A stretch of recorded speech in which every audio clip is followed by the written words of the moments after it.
नमस्कार मेरे विद्यार्थी मित्रों, मैं कविता कौशिक हिंदी कक्षा में आपका स्वागत है। आज लोक भारती कक्षा 9वीं से हम कविता पढ़ने जा रहे हैं जो कि पंचवटी खंड काव्य से ली गई है। इसका नाम है चांदनी रात। चांदनी रात कविता के कवि हैं मैथिली शरण गुप्त। चांदनी रात की बहुत सारी विशेषताओं का मैथिली शरण गुप्त ने बहुत ही मनोहारी तरीके से वर्णन किया है। इनका परिचय इस प्रकार है। इनका जन्म 3 अगस्त 1886 चीरगांव झांसी उत्तर प्रदेश में हुआ था। मृत्यु 12 दिसंबर 1964 में हुई थी। मैथिली शरण गुप्त जी खड़ी बोली के महत्वपूर्ण कवि हैं। इनकी रचनाएं मानवीय संवेदनाओं विशेषतः नारी के प्रति करुणा की भावना से ओतप्रोत है। मतलब उन्होंने नारी के ऊपर और नारी के प्रति दया दिखाने वाली कविताओं की रचना की। इनकी प्रमुख रचनाएं कौन कौन सी हैं? साकेत जो महाकाव्य है, यशोधरा, जयद्रथ वध, पंचवटी, भारत भारती, रंग में भंग, राजा प्रजा। ये राजा प्रजा एक नाटक है। तो इन्होंने खंड काव्य, महाकाव्य, नाटक ये सब रचनाएं की। इनकी रचनाओं की विशेषता है कि खड़ी बोली में की और नारी के प्रति करुणा की भावना को दर्शाया।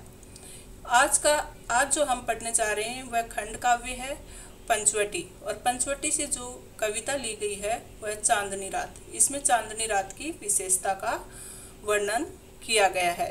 चांदनी रात का मनोहारी वर्णन सुंदर शब्दों में चित्रित किया है। चलिए पढ़ते हैं। चांदनी रात। इनकी पंक्तियां।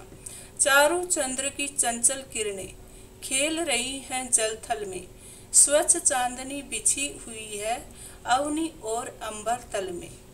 तो यहाँ पर कवि मैथिली शरण गुप्त जो कि हमारे राष्ट्रीय कवि भी माने जाते हैं, उन्होंने चांदनी रात का बहुत ही सुंदर शब्दों में चित्रण किया है। चंद्रमा की सुंदर किरणें, चारों अर्थात सुंदर, चंद्रमा की चंचल और सुंदर किरणें चारों तरफ फैली हुई हैं, खेल रही हैं जल थल में। कहाँ खेल रही हैं? जल और थल में। थल मतलब जमीन।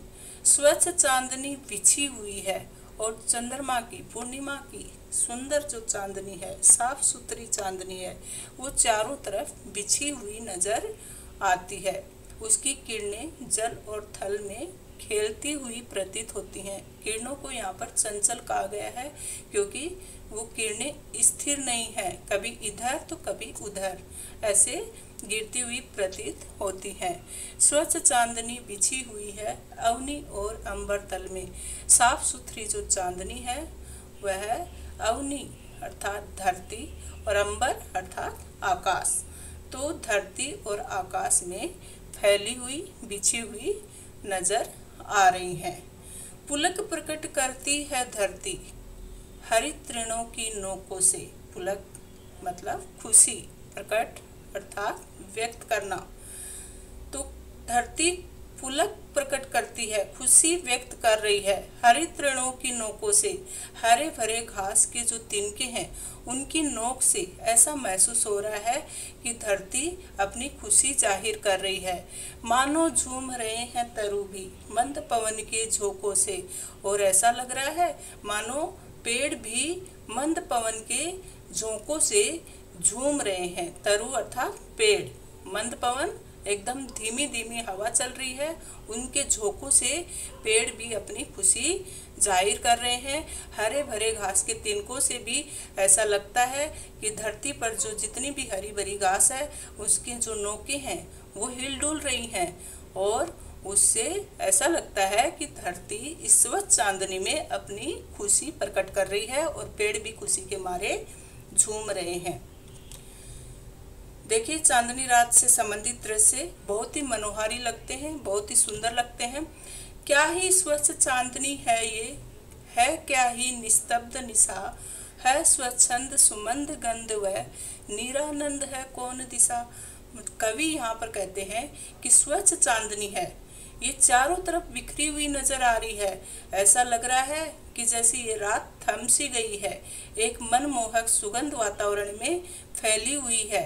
सुमंद गंध मतलब मनोहारी अच्छी गंध महसूस हो रही है और उसमें चारों तरफ ये चांदनी रात फैली हुई है और रात्रि ऐसी लग रही है जैसे थम सी गई है, एकदम शांत हो गई है। निस्तब्ध मतलब शांत, क्या निशा, निशा मतलब रात, रात एकदम स्वच्छ चांदनी में ऐसे महसूस हो रही है जैसे थम सी गई है और उसमें सुगंधित गंध चारों ओर फैली हुई है। निरानंद है कौन दिशा, ऐसी कौन सी दिशा है जहाँ पर आनंद नहीं है, अर्थात चारों तरफ आनंद ही आनंद है।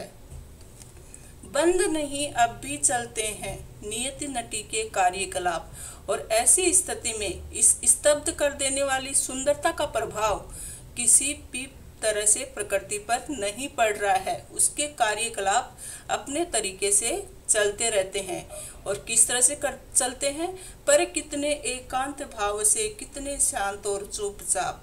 तो और कितने किस तरह से एकांत भाव से और शांत और चुपचाप तरीके से उनके क्रियाकलाप, प्रकृति के, नियति के, भाग्य के क्रियाकलाप जारी रहते हैं।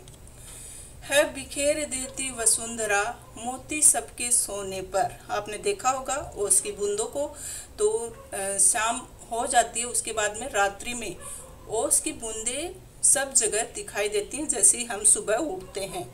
और उन ओस की बूंदों को यहाँ पर मोती जैसा बताया गया है, क्योंकि हरी भरी घास की तिनकों पर, नोक पर वो सफ़ेद सफ़ेद नजर आते हैं और वो मोती जैसे प्रतीत होते हैं। यहाँ कवि ने ओस की बूंदों को नाम दिया है मोती का, सफ़ेद मोती होते हैं वैसे। तो धरती है वह रात्रि के समय मोती के समान दिखाई देने वाली ओस की बूंदों को चारों ओर बिखेर देती है। रवि बटोर लेता है उनको सदा सवेरा होने पर, और सूर्य, रवि अर्थात सूर्य, सूर्य उनको सुबह होते ही समेट लेता है, बटोर लेता है। और विरामदायिनी अपनी संध्या को दे जाता है। विरामदायिनी मतलब संध्या का समय, शाम का समय। तो विरामदायिनी क्यों कहा गया है, क्योंकि शाम के समय सभी आराम करते हैं, दिन भर की थकान के बाद में उनको आराम महसूस होता है शाम के समय। तो इसके लिए शाम के समय को, संध्या के समय को यहाँ पर विरामदायिनी नाम दिया है। तो ये जो है सूर्य वो उसकी बूंदों को बटोर लेता है और ये रूप वह शाम के समय को देकर चला जाता है, क्योंकि सूर्य तो छिप जाता है शाम के समय, और वो पूरा का पूरा अपना भार किसको दे देता है, संध्या को। सुनने श्याम तनु जिससे उसका नया रूप झलकाता है, और इससे वो पूरा जो अपना भार संध्या के समय को देता है, उससे शाम का समय, संध्या का नया रूप सामने आता है। अपने सफर के विराम के साथ ही सूर्य भी संध्या का उपहार धरती को दे जाता है, और रात्रि और दोपहर के मध्य का समय प्रकृति को एक नया रूप देता है। तनु मतलब शरीर, और श्याम कैसा, सांवला शरीर। यहाँ फिर से आप महसूस कर सकते हैं कि चांदनी रात का दृश्य कितना मनोहारी होता है। पंचवटी की छाया में सुंदर पर्ण कुटीर बना। पंचवटी मतलब जहाँ पर श्री राम और सीता जी अयोध्या से निकलकर वनवास गए थे 14 साल के लिए, और जंगल में उन्होंने 5 वृक्षों से मिलकर एक जगह तैयार की थी। वहाँ पे पत्तों वाली एक कुटिया बनाई थी, पत्तों से बनी हुई, मतलब 5 पेड़ों के पत्तों से बनी हुई कुटिया बनाई थी। तो ये इसको नाम दिया गया पंचवटी। उसके सम्मुख स्वच्छ शिला पर धीर वीर निर्भीक मना। तो पंचवटी की छाया में और सुंदर सी कुटिया बनाई, और उसके सामने सम्मुख शिला, उसके सम्मुख मतलब सामने, स्वच्छ शिला पर, साफ सुथरी पत्थर पर कोई धीर वीर निर्भीक मना, कोई धैर्यशाली वीर महापुरुष, निडर महापुरुष बैठा हुआ है। जाग रहा ये कौन धरनूर। कवि कह रहे हैं कि जब पूरा संसार सो रहा है उस समय ये कौन धनुषधारी जाग रहा है। जाग रहा ये कौन धनुर जबकि भुवन पर सोता है।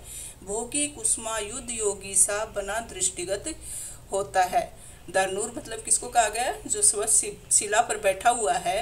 ये कौन महापुरुष है जो पूरा संसार जाग रहा है, उस समय ये महापुरुष यहाँ पर धीर वीर बनकर बैठा हुआ है। ऐसा लग रहा है कि कामदेव की तरह सुंदर दिखाई देने वाला ये वीर कोई योगी जैसा दिखाई देता है। दृष्टिगत मतलब दिखाई देता है, और कुसुमायुध कामदेव जैसा।